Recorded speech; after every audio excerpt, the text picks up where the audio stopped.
No programa de hoje, eu converso com um dos mais bem-sucedidos publicitários mineiros, Edgar Mello.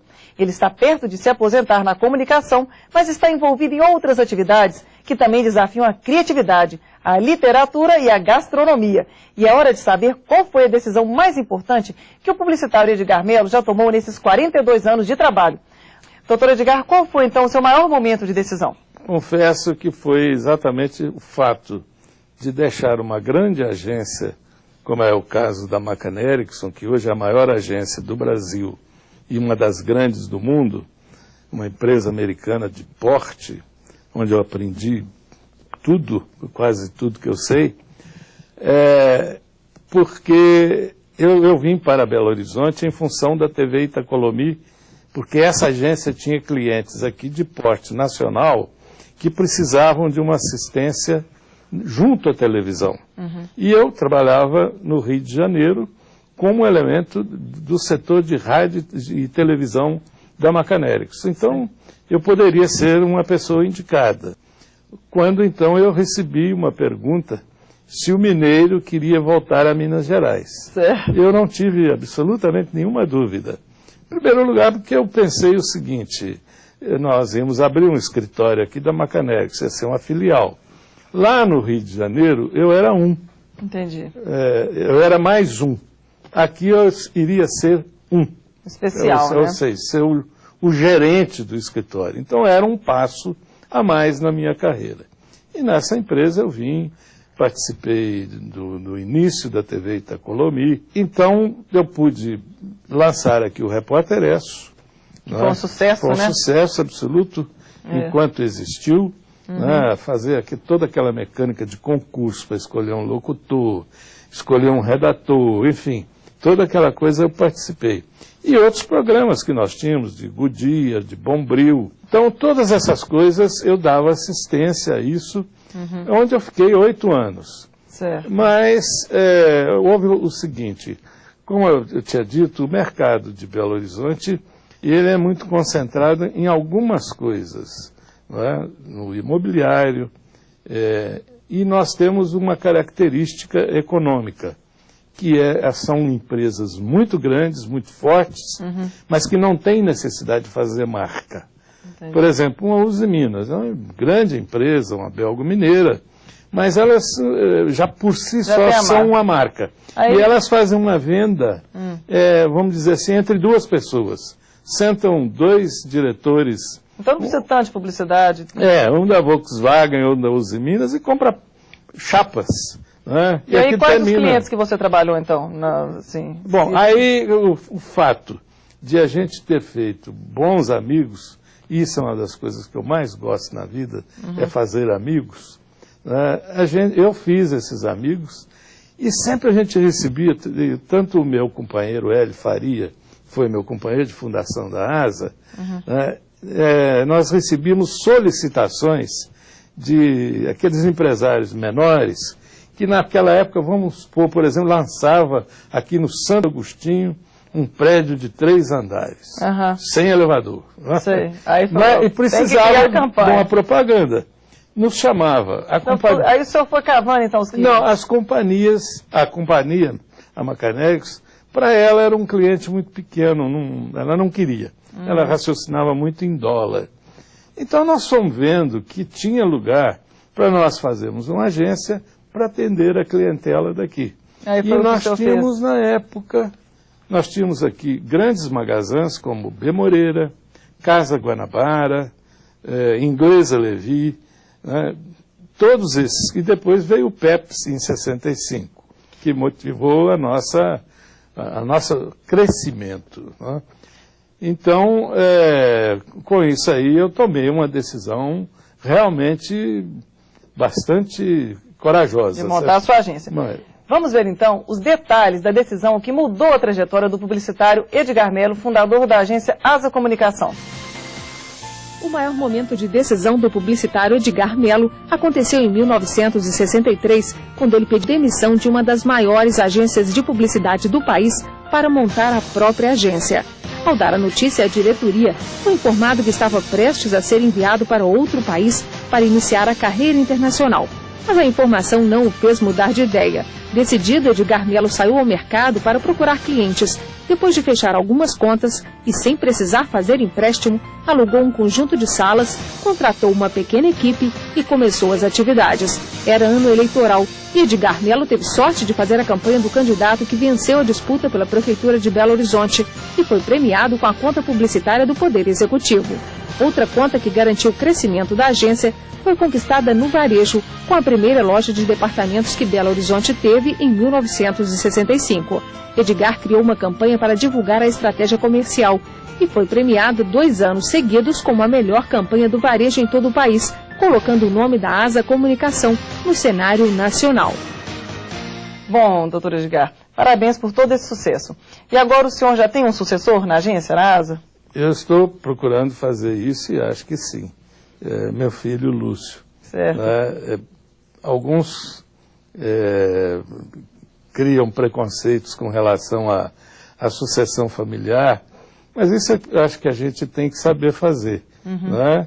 Se a pessoa tem vocação para aquilo, acho que facilita muito mais. Né?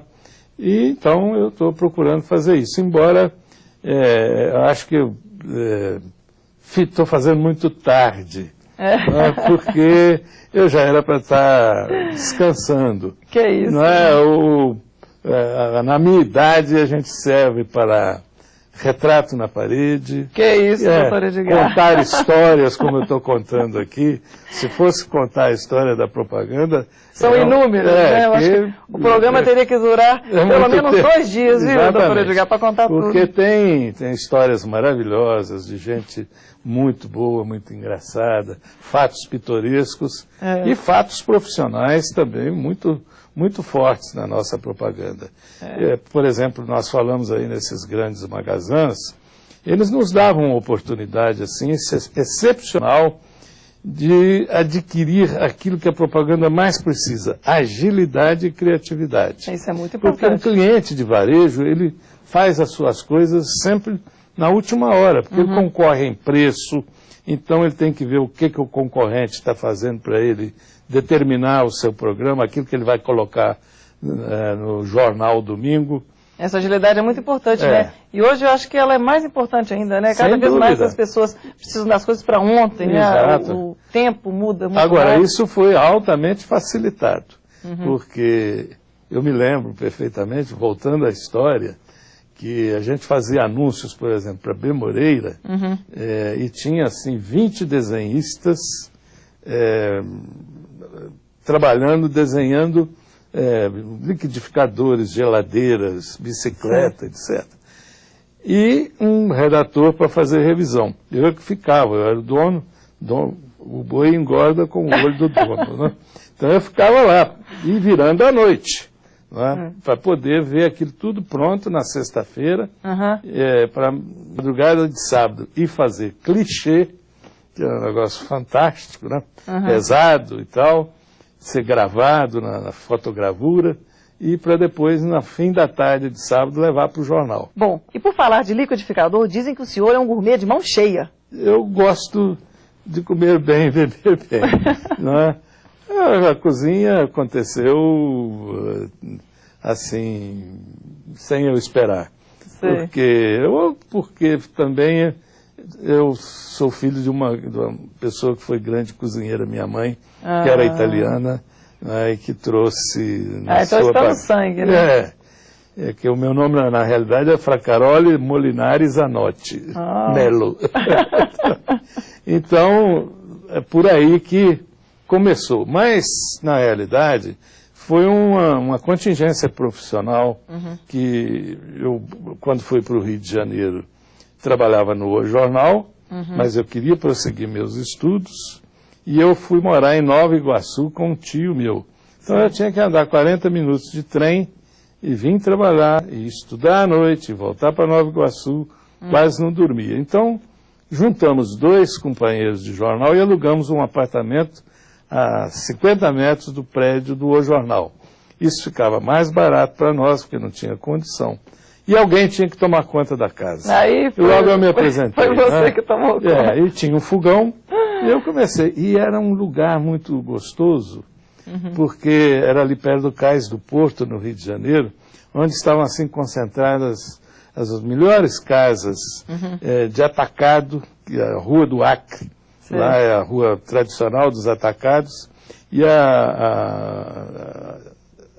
lá perto do jornal nós tínhamos armazéns portugueses, onde você encontrava o melhor bacalhau, os melhores vinhos, o melhor azeite, castanhas, aquela coisa toda. E as pessoas gostavam de ser convidadas, assim como hoje na sua casa. Aí você fazia uma porque hoje na sua casa dá fila, né? Seus filhos, netos, né? Eu então comecei a fazer alguma coisinha. E se alguém te elogia, aí a vaidade sobe, né? E aí te coloca alguma obrigação nos ombros. Bom, e o livro que o senhor está pensando em lançar? Conta para os nossos telespectadores. É exatamente sobre a história da propaganda em Minas Gerais. Evidentemente, ela aborda temas que envolvem a propaganda nacional, porque é um desenvolvimento tecnológico, até descrevi aqui. Eu tive que fazer uma revisão, porque eu fiquei alguns anos um tanto afastado quando eu fui mexer com cerveja, né, e tive que atualizar o livro até os anos atuais. E isso me levou um certo tempo, então agora em abril eu pretendo colocá-lo na rua. E para encerrar, qual o conselho que o senhor deixa hoje para o jovem que está querendo estudar marketing ou comunicação? O que o senhor gostaria de deixar? Qual mensagem? Acredito que ele se aprofundar em ciências humanas, pesquisas, conhecer o mercado, visitar e estar junto do negócio do seu cliente. Se ele puder fazer isso, né, e gostar da profissão, eu acredito que tem lugar para ele. E as pessoas cada vez mais têm que ser mais intelectualizadas, com mais saber, para poder conversar de igual a igual com seus clientes. Bom, muito obrigada. Nada. Nosso programa termina aqui. Na entrevista de hoje, um exemplo interessante que desmente aquele provérbio popular: mais vale um pássaro na mão que dois voando. Há momentos em que a cautela é uma boa conselheira, mas em outras é preciso se arriscar. E foi o que fez o publicitário Edgar Mello ao trocar o emprego em uma grande agência para realizar o sonho de ter o próprio negócio. Você também já deve ter passado por situações como essa, onde não se sabe o que escolher. Na próxima, reflita, veja se não é melhor escolher o caminho de maior risco. Boa sorte! E para conhecer as entrevistas que já fizemos aqui no programa, acesse o nosso site, momentodedecisão.com.br. Muito obrigada pela audiência e até o próximo Momento de Decisão.